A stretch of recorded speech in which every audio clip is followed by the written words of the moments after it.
Hi everyone, I am Michelle the Introvert, and on today's adventure we are going to Chebogue. The sign says, "Welcome to Chebogue, this area's first English-speaking settlement, founded June 9th, 1761. The place that we're going to visit to in Chebogue is called Town Point by the locals. Now the original plan was to have Yarmouth in Town Point, but as time went by they felt that 2 kilometers down was far more practical, so that is where Yarmouth is now. And just in case you are wondering, Lewis Road is here. This is the Town Point Church in Chebogue. First Congregational Church of Chebogue, established in 1766. Now this wasn't the first church built on this road. It's actually the second one. But I'll take you down the road. Coming up here by these trees, the original, the very, very first church was built. Right in this part here. And that would have been in the 1700s. The first English settlers of Yarmouth are buried here. And the church that they went to was the one that I showed you that would have been in the woods there, the first church that was in the woods. That would be the church that they attended. But those first English settlers, this is where they're buried. Look at some of the beautiful flowers that are growing along the outside of the cemetery.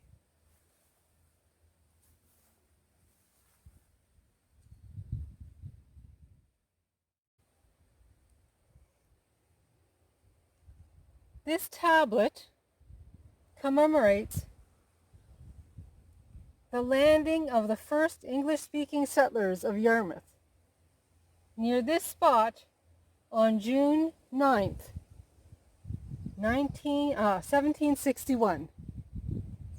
Placed here by the Yarmouth County Historical Society in 1956. I'm going to take you in and show you where some of these early English settlers are buried. Let's go on into this beautiful historical cemetery. Look at the beautiful trees and the nice path ahead of us. And it's so quiet here, so peaceful.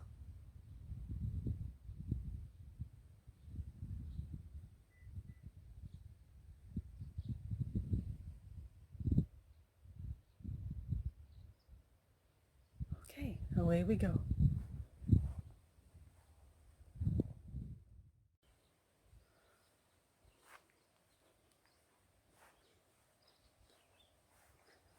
Let's take a look over here. We'll head over there.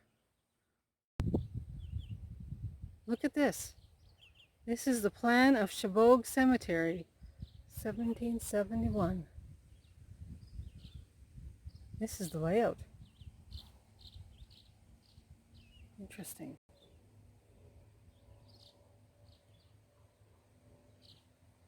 I'll get a closer look here. And what's this up here? It has names here.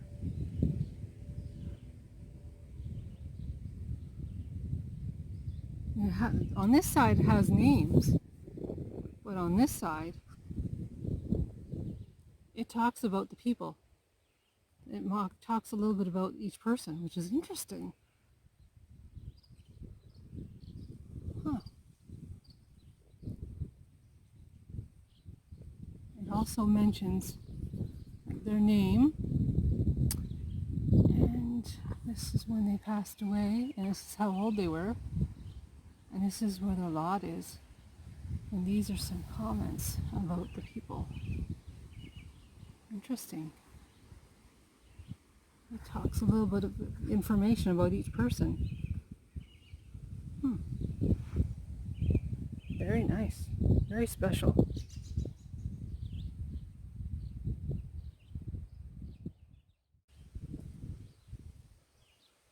What a peaceful place. And look at that view right there. The name of the boat that the first English settlers came on was called the Pompey Dick. There were 3 English families that settled here in Chebogue Point in the mid-1700s. And I'm about to show you their graves. Ebenezer Ellis was one of the first English settlers. He was one of the first settlers at Chebogue, and he passed away on October 25th, 1824. And his wife, his dear wife Hannah, her grave is next to him. And she passed away on April 9th, 1818. I know it's a little bit hard to read, but the second English family that came in on that boat are these 2 here, this couple here.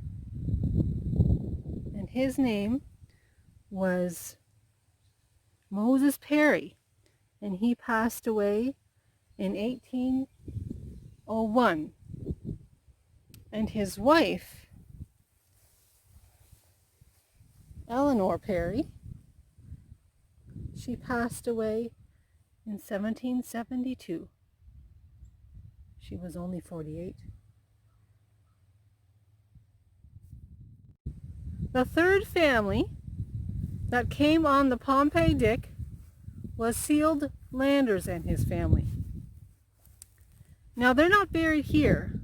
They're actually buried in Yarmouth, which is a couple of kilometers from here. And the reason why he went to Yarmouth is because he set up a grist mill because the water was better there. Now this next grave I feel is very special. It stirs a little bit of emotion too, I find, at least for me. The lady that is buried here is Margaret Lindsey McNaught.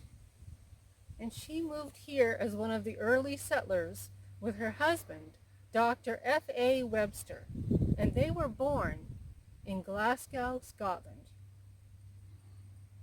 Now Margaret was born in 1819 and she died in August 27, 1864.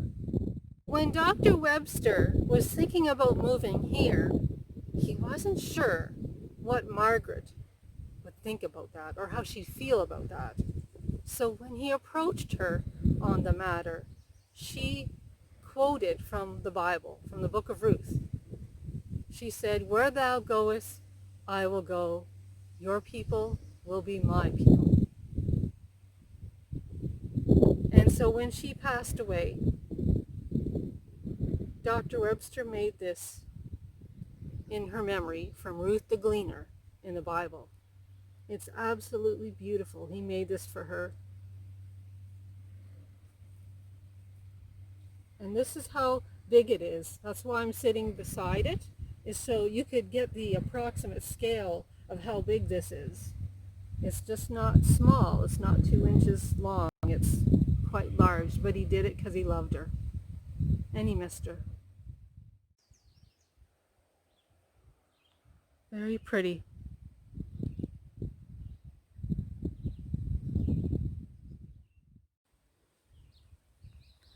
Now I have a little bit of a story to tell you about this building. It's a bit of a ghost story. This story was told to us by one of the caretakers of the cemetery. He said that one day when he was working inside, he was up the ladder inside.